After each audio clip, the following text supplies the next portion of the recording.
Kamusta po kayong lahat? Nga pala, I'm Giro Custodio, a singer, an actor, at ang brand ambassador ng Embrace Organization for Differently Abled Persons Incorporated. Ngayong araw, samahan niyo ako dahil bibisitahin natin ang mga livelihood programs ng Embrace sa Tagaytay. Ang tanong ko sa inyo, sasama ka ba o sasama ka? Eh kung ganun pala, ano pang hinihintay nyo? Tara na! Let's go!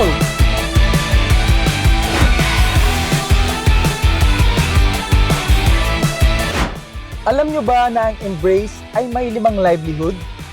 Nandyan ang Embrace Cafe, Embrace Bake Shop, Hearts and Hands Blind Massage, Embrace Farm, Embrace Cafe Catering and Events.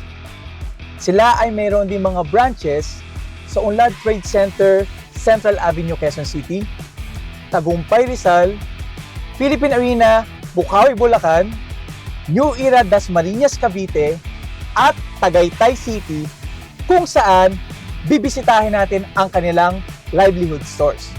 Samahan niyo ako! Tara! Ready na ba kayong ikutin ang mga livelihood stores ng Embrace? Ano pang hinihintay nyo? Tara na! Unahin natin ang Embrace Farm kung saan pwede tayong mamitas ng mga sariwang gulay. Ano pang hinihintay nyo? Let's go! Magandang araw po, Kuya Leonard Carlos. Kamusta po kayo? Okay naman po, magandang araw din po. Nice to meet you po ha. Alam niyo po, pagpasok ko dito sa Embrace Farm, nakita ko napakarami po talagang pananim. Ang tanong ko po, ano ho ang mga pananim ngayong December? Dito po. Ngayong December po, ang mga high value crops po tulad ng lettuce, broccoli, cauliflower, cabbage. Yun po ang aming mga pananim po dito sa Embrace Farm. Sabi, high value crops, Opo. diba? At kita ko naman talagang high value kasi pag bungad ko palang green na green eh. Diba doon makikita ko talagang fresh na fresh ang isang halaman pag color green. So tanong ko po, paano nyo po napapanatili o naaalagaan po yung mga pananim po dito? Paano pong pag-aalaga ang ginagawa nyo? Tamang maintenance po at saka yung panahon po dito ay natural na malamig. Kaya nananatili pong sariwa ang aming mga vegetable po. So, pwede ba tayong pumitas na? Sige po, sige po. Pitas. Yes. Ito po ang aming lettuce po. Okay. Tanong ko po, yung gantong isang lettuce na kalaki, ilang buwan po ba to or araw bago naging gantong kalaki? Pag maganda po ang panahon, umabot siya 45 days, pwede nang ma-harvest. Okay. And then galing po ba sa buto o pula? Paano ba yun? Galing din po sa buto, ipupunla po muna namin. After 15 days, pwede na siyang transplant. Para ilipat na sa Plat po. Plat. Kuya Leonard, salamat po sa pagsama niyo sa akin sa pagpitas po ng mga fresh na gulay. Sa ating mga kasama, open po ito sa lahat ng gustong bumili ng gulay at sigurado pa na fresh po ang inyong makukuha. At higit sa lahat, ikaw mismo ang pwedeng pumitas ng mga bibilihin mong gulay. Kaya naman, Kuya Leonard, para sa kaalaman po natin mga kasama, saan po makikita itong Embrace Farm? Matatagpuan po ito dito sa Silang Junction North, sa Magallanes Drive, sa likod po ng Embrace Cafe. So alam nyo na, kapag kayo po ay nagki-cravings sa mga fresh na gulay, kung gusto nyo pong mag-Caesar salad or sanggupsal, pumunta lang po kayo dito sa Embrace Farm. Teka, nagutom na yata ako sa pagpitas ng mga gulay. Meron akong alam na magandang ambience at mga masarap na pagkain. Tara, samahan niyo akong tikman yung mga signature dishes ng Embrace Cafe. Let's go!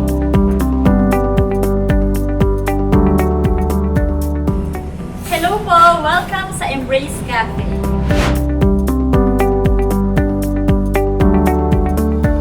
Unang tingin pa lang, mapapansin mo na ang Embrace Cafe ay modern, rustic at cozy. Mula sa warm lighting hanggang sa mga wood and metal accents na perfect para sa chill na hangout ng barkada o workspace at pangbuong pamilya. At higit sa lahat, ang mga nagtatrabaho dito ay differently abled person. Alam mo ba, dito sa Embrace Cafe, ang mga service crew ay differently abled person. at karamihan sa kanila ay deaf. Ito ay isang sustainable livelihood project ng Embrace Organization, isang non-stock, non-profit na ang layunin ay makapagbigay ng trabaho at magandang oportunidad sa mga differently abled person.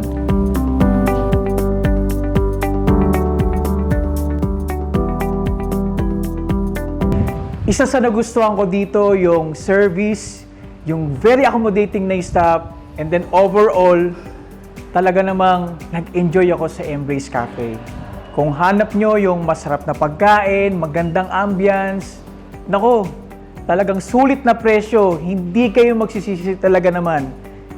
Dito po sulit yung pagpunta nyo. Nga lang, at tatapos ko lang magpahinga, nakakain na rin ako. Parang ramdam ko yung sakit ng balakang ko saka yung pagod ko sa pagpitas ng mga gulay. Kasi nasa likod ko lang ang Hearts and Hands Blind Massage.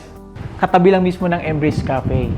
Ngayon, papagawa naman natin yung signature nila na massage. Yung combination massage na whole body. Nasasama natin ng Ventosa. So, papakita ko yun sa inyo. Tara! Go!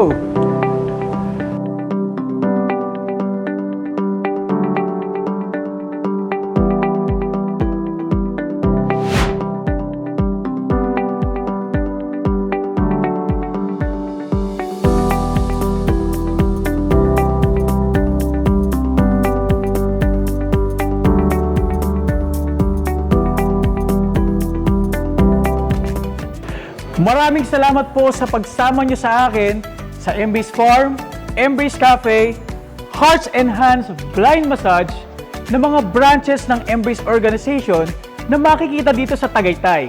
Kaya naman, huwag niyong kalimutan na mag-like, follow, and share sa social media accounts ng Embrace para lagi kayong updated sa kanilang mga events and promos. Ano pang hinihintay nyo? See you next time! Bye!